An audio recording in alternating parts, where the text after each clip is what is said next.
ninaomba huyu mama mumtunze, msimsumbue kwa lolote. Haya mama, hizi hapa hela nakupa za kumtunzia mtoto. Njoo sogea hapa.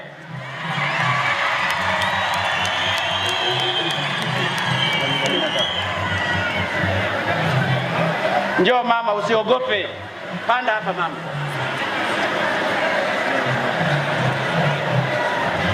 Panda tu mama, na hiyo viatu panda tu. Mama, vaa viatu vyako, panda. Shika viatu vyake. Kanyaga tu hivyo. Panda mama, wala usiogope, njoo. Wewe ni Mtanzania kama Watanzania wengine. Usiogope mama. Nakupa hii shilingi milioni 1 ukamtunzie mtoto, halafu ufuatilie mambo yako. Mungu atakusimamia. Haya, muwaache wakina mama wafanye kazi zao, ninyi mzingatie usafi.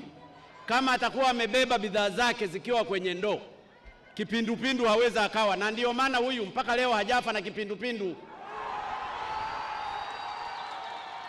Tusitumie sababu za ugonjwa kuwapa shida watu hawa, watoto wa maskini ambao unaweza ukakuta huyu mama na watoto labda anasomesha.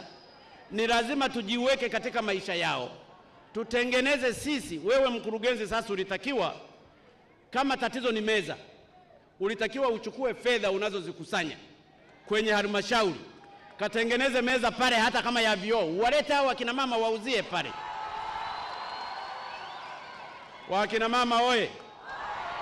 Kwa hiyo mama, leo kaanze kuuzia hapo, alafu vyombo vya dola vifate kama watakusumbua.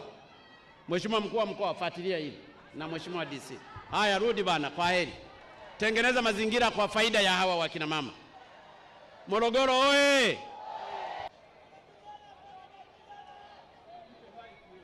Walikutoza kiasi gani mama yangu?